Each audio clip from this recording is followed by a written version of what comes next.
دوستو ہم ان چیزوں کے اتنے عادی ہو چکے ہیں کہ ہم بامشکل اس بارے میں سوچتے ہیں جو ہمارا جسم ہمیں زندہ رکھنے کے لیے روز کرتا ہے، جیسا کہ سونا، سانس لینا یا پلک جھپکنا۔ لیکن ہمارے جسم کا کیا ہوگا اگر ہم ان میں سے کوئی ایک کام بھی کرنا چھوڑ دیں؟ اسے ایک بڑا مسئلہ بننے میں کتنا وقت لگے گا؟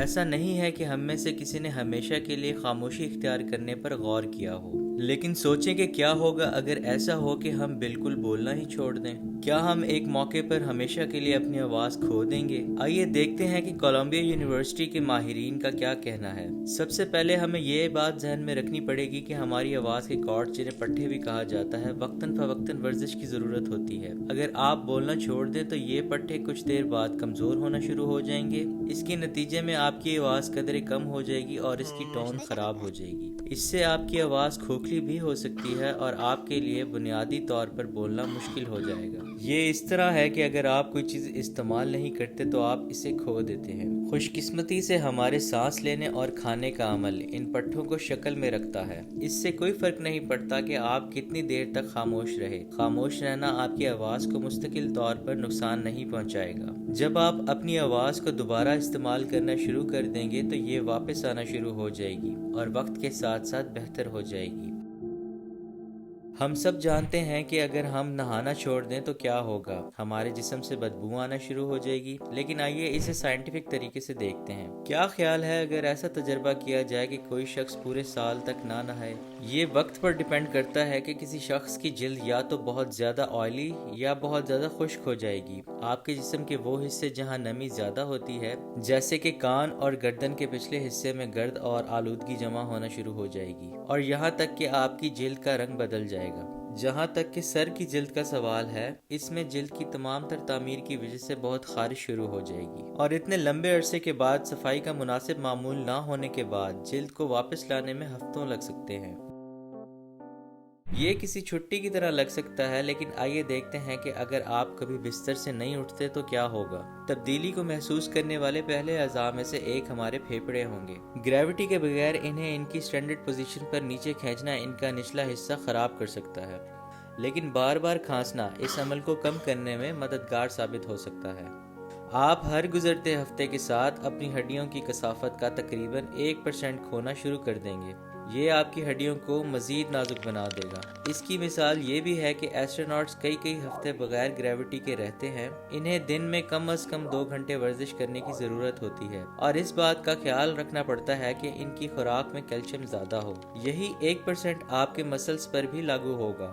آپ سب سے پہلے اپنی ران اور کندھوں میں اس حرکت کی کمی کے اثرات دیکھنا شروع کر دیں گے۔ غیر استعمال شدہ شوگر جو پہلے پٹھوں میں جاتی تھی، تقریباً 10 دنوں کے بعد خون کے نظام میں جمع ہونا شروع ہو جائے گی۔ دوستوں، پورا ہفتہ بستر میں رہنے کے بعد آپ کا دل ہر دھڑکن کے ساتھ 30% کم خون پمپ کرے گا، آپ کے جسم میں آکسیجن کی کمی ہو جائے گی، اور آپ حیرت انگیز طور پر تھکاوٹ محسوس کریں گے۔ آخر آپ نے پورا مہینہ بستر میں جو گزارا ہے، اگر آپ اپنی سانسیں زیادہ دیر تک روکے رکھیں تو کیا ہوگا؟ آئیے ٹائم لائن پر نظر ڈالتے ہیں۔ سب سے پہلے آپ کے دماغ میں آکسیجن کی سطح کم ہو جائے گی، جس کے بعد کاربن ڈائی آکسائڈ کی سطح زیادہ ہو جائے گی۔ عام طور پر جب آپ سانس چھوڑتے ہیں تو آپ کا جسم اس گیس کو خارج کرتا ہے۔ تقریباً 60 سیکنڈ کے بعد آپ کے جسم کے خلیات معمول سے مختلف برتاؤ کرنے لگیں گے، اور جسم کے تمام اعضاء اچانک تبدیلی سے متاثر ہوں گے۔ آپ کا دل بے ترتیبی سے دھڑکنے لگے گا۔ اگر آپ نے اس وقت بھی سانس لینا شروع نہیں کیا تو غالباً آپ بے ہوش بھی ہو سکتے ہیں۔ بہت سے دوسرے جانوروں کی طرح انسانوں کے پاس بھی ڈائیونگ ریفلیکس ہوتا ہے، جو کہ غوطہ لگنے کی صورت میں آٹومیٹکلی ایکٹیویٹ ہو کر زیادہ محنت کرنا شروع کر دیتا ہے۔ یہ ڈائیونگ ریفلیکس یقینی بناتا ہے کہ آپ کے دماغ میں کافی آکسیجن موجود رہے، لیکن یہ خشک جگہ پر بھی ایکٹیویٹ ہو سکتا ہے۔ اس کا بنیادی مقصد اس بات کو یقینی بنانا ہے کہ آپ کا دماغ کام کرتا رہے، چاہے کوئی بھی سچویشن ہو۔ لہٰذا یہ آپ کے جسم کو حکم دیتا ہے کہ جسم کے دوسرے حصے جیسے ٹانگوں یا بازوؤں سے تمام خون کو دماغ کی طرف لے جائے۔ اب اس چیز کو دیکھتے ہیں کہ کیا ہوگا اگر آپ پلکیں جھپکانا بند کر دیں، یا اگر آپ کافی دیر تک پلکیں نہ جھپکائیں۔ سب سے پہلے آپ کے کارنیا کا سائز بڑھنے کا امکان ہے۔ کارنیا آپ کے جسم کا وہ واحد حصہ ہے جس میں خون کی سپلائی نہیں ہوتی، لیکن پھر بھی اس طریقے سے کام کرنے کے لیے آکسیجن کی ضرورت ہوتی ہے۔ اور یہ اسے براہ راست ہوا سے حاصل کرتا ہے۔ ویسے یہی وجہ ہے کہ جب آپ سوتے ہیں تو آپ کا کارنیا تھوڑا سا پھول جاتا ہے، لیکن صبح کے وقت یہ معمول پر آ جاتا ہے۔ دوستوں، تب آپ کی آنکھیں خشک ہونے لگیں گی کیونکہ ٹیئر فلم بحال نہیں ہوگی۔ اس کا نتیجہ یہ ہوگا کہ آپ کو کچھ دیر درد ہوگا اور دھندلا دکھائی دے گا۔ پلک جھپکنا آپ کی آنکھوں سے تمام گندگی اور دھول کو دور کرنے میں بھی مدد کرتا ہے۔ اگر آپ اپنی پلکوں کو حرکت دینا چھوڑ دیتے ہیں تو زیادہ امکان ہے کہ چیزیں آپ کی آنکھوں میں پھنس جائیں گی اور اسے شدید نقصان پہنچائیں گی۔ فرینڈز، ہم چبانے کو بہت معمولی سا عمل سمجھتے ہیں، لیکن یہ ہاضمے کا پہلا مرحلہ ہے۔ چبانے سے آپ کے معدے کو چھوٹے حصوں میں توڑ کر آپ کے کھانے کو زیادہ آسانی سے پروسیس کرنے میں مدد ملتی ہے۔ اگر آپ مکمل طور پر لیکوڈ ڈائٹ لینا شروع کر دیں اور کھانے کو کم چبائیں یا بالکل بھی نہ چبائیں تو یہ آپ کے ڈائجسٹو سسٹم اور جبڑے کے پٹھوں کو بھی نقصان پہنچا سکتا ہے۔ چبانے کی باقاعدہ حرکت کے بغیر آپ کے چہرے کی خصوصیات بہت جلد بدل جائیں گی۔ چبانے سے آپ کے معدے کو یہ بھی پتہ چل جاتا ہے کہ کب اس کی تیزابیت میں اضافہ ہونا چاہیے تاکہ یہ کھانے کو بہتر طریقے سے پروسیس کر سکے۔ آپ کی سینسز یعنی حواس آپ کے روزمرہ کی زندگی کا ایک بہت بڑا حصہ ہیں۔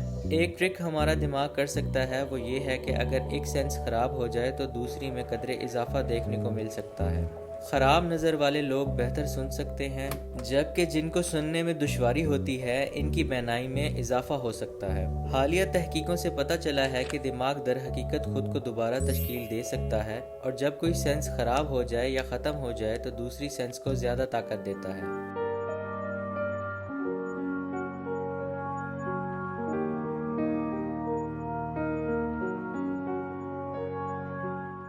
سائنسدانوں نے اس عمل کو مائکروسکوپ میں راؤنڈ وارمز میں دیکھا ہے۔ ان کا عجیب رویہ ہوتا ہے، جب ان کے ٹچ کی سینس کم ہوتی ہے تو ان کے سونگھنے کی حس انتہائی حساس ہو جاتی ہے، اور یہ انتہائی کم خوشبو ہونے کے باوجود کھانے کو تلاش کر لیتے ہیں۔ اسی طرح نابینا لوگوں اور چمگادڑ میں کچھ مشترک ہوتا ہے۔ ایسے لوگ بنیادی طور پر دنیا کو زیادہ مؤثر انداز میں نیویگیٹ کرنے کے لیے اپنی قوت سماعت کو استعمال کرنا سیکھتے ہیں۔ وہ منہ سے کلکنگ والے ساؤنڈ کا ایک سلسلہ بناتے ہیں، جس طرح چمگادڑ اپنے بلٹ ان سونار کا استعمال کر کے راستہ تلاش کرتے ہیں جب روشنی نہیں ہوتی۔ آپ کا دماغ 86 بلین نیورونز کا گھر ہے۔ دوستوں، یہ حیرت کی بات نہیں ہونی چاہیے کہ جب اس کا ایک حصہ ناکام ہو جاتا ہے تو اس کے پاس بیک اپ پلان بھی ہوتا ہے۔ لیکن یہ چیز ایک اور سوال کو جنم دیتی ہے کہ ہمارا دماغ ایک سینس کے فیل ہونے پر ہی کیوں دوسری سینس کو بہتر بناتا ہے؟